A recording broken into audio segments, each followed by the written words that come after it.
5, 4, 3, 2, 1. Hello, everybody, and welcome to the Everyday Man Sports Show. I'm just Josh. And I'm Average Joe. All right, and we're going to get this kicked off right now. Let's do it. Todd Gurley blows his ACL on his game after a 4-game suspension coming back. Did Todd Gurley make a bad move by coming back after his 4-game suspension, or should he just sat out to the draft? No, I mean, with him getting injured the way he did, and I mean, that's really freak accident, bad luck. Happens to running backs, wide receivers, whatever. He had to come back. He had Heisman hopes. He really had to redeem himself. He had something to play for. The Bulldogs were in the hunt for the SEC East. I mean, I think he should have no regrets. I agree. I mean, the guy should definitely have no regrets, and no one should fault him for actually doing the right thing. I mean, Jadeveon Clowney comes back and plays last year in a lackluster manner. He didn't even really fully come back mentally and physically. He just came, and he was there. He was a presence. So, yeah, he was able to not get injured because he's not playing so hard, and he's playing a few snaps. But when it comes to Todd Gurley, I think the guy's got character. I mean, I think he was able to come out and admit his wrongdoing with the autograph signing. He's a man, he seems like, of his word. And, if someone's going to throw $30,000 to a kid, any kid, 99.9% of those kids, unless you're Johnny Manziel and you've been well taken care of, is going to take that money. So I don't fault Todd Gurley with that. And I don't fault him for coming back. I give him a lot of credit. A couple names: Ron Dane, Ricky Williams, Reggie Bush.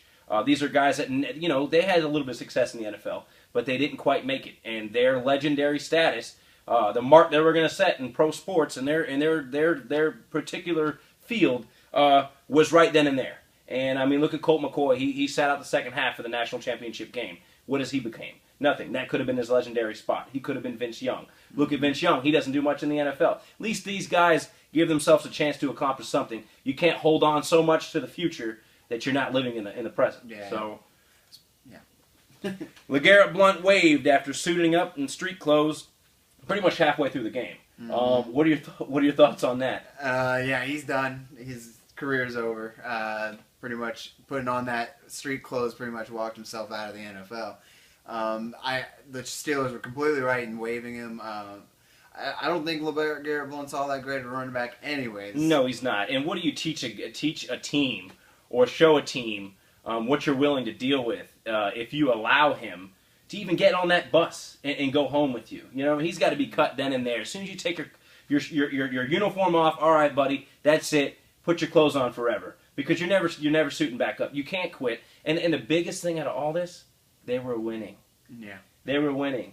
This isn't a struggling Steelers team that's lost 5 or 6 in a row, and LaGarrette Blount's some running back who's just not getting his opportunity. Like the guy, LaDavian Bell went off for 200-something yards, 206 yards, or whatever it may be. LaGarrette Blount, you're a pro. You got to act like a pro. I mean, you've been through too many of these things. Punching a guy out in college, you've had multiple do-overs. Mm-hmm. And this one's not going to get a chance to be done over again. It's over, no, kaput, done. Yeah. He's it. So I hope the hot temper was worth it. Yeah. He should have at least punched the coach or something and made it worth it for him, because geez, that's like getting fired and just walking out and saying thank you for the opportunity. You know what I mean? Like, basically, you might as well do something drastic. I mean, you're already gangster as you are, LaGarrette Blount, so you should have done something legendary. That was your chance to be a legend right there. That's what I'm talking about. Take your opportunities. Mm-hmm. Giancarlo Stanton, $325 million for 13 years. Deal? Good deal? See, I think I see Miami as a small market team.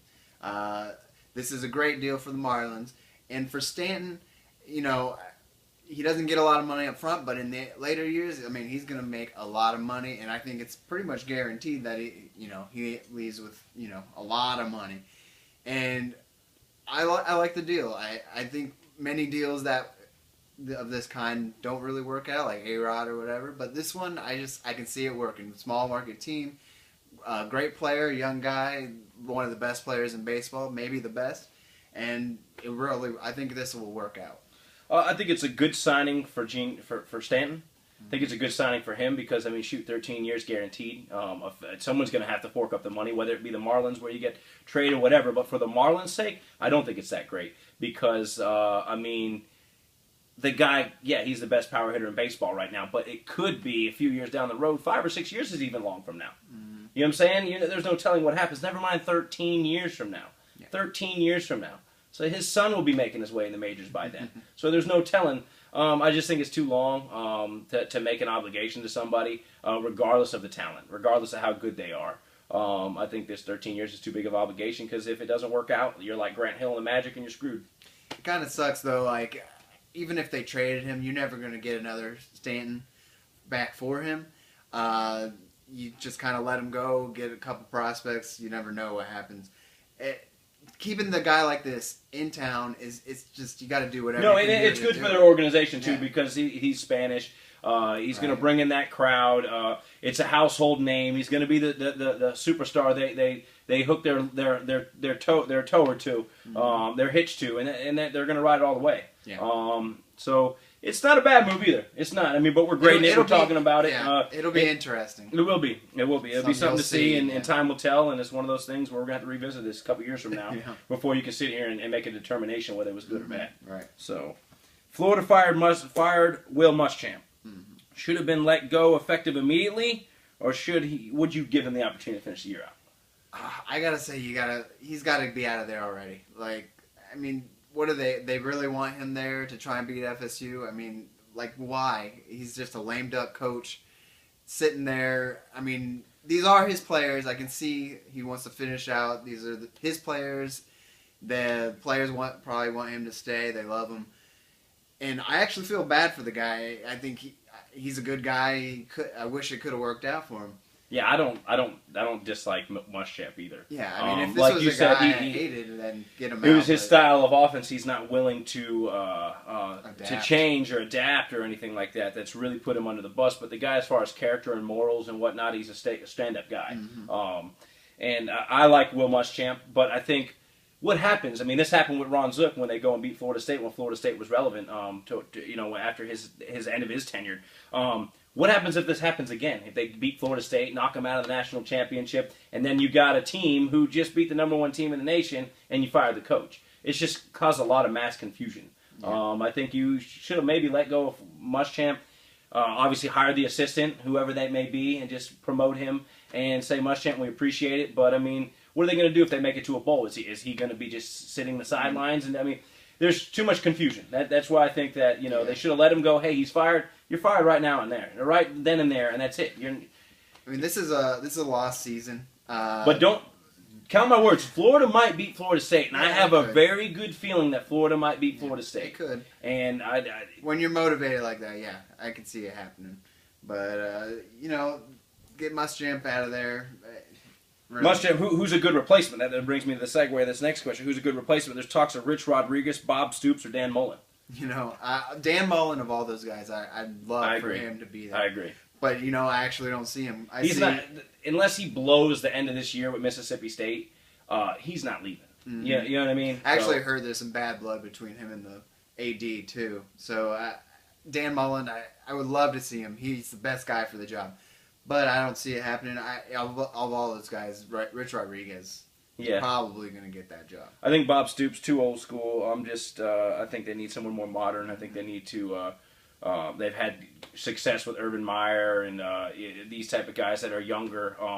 I think Spurrier was young when he did what he did. I think Spurrier would be a great hire. You're not going to pry him from South Carolina. No.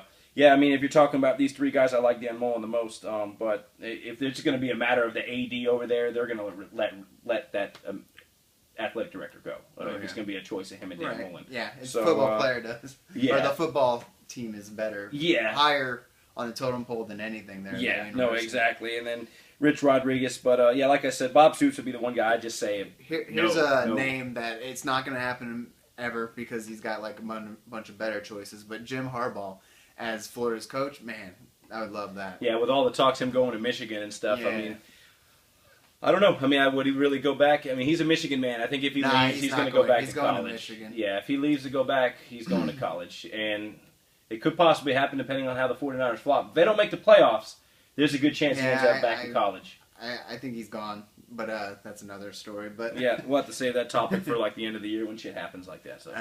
All right. Catch us later. Christian Slater.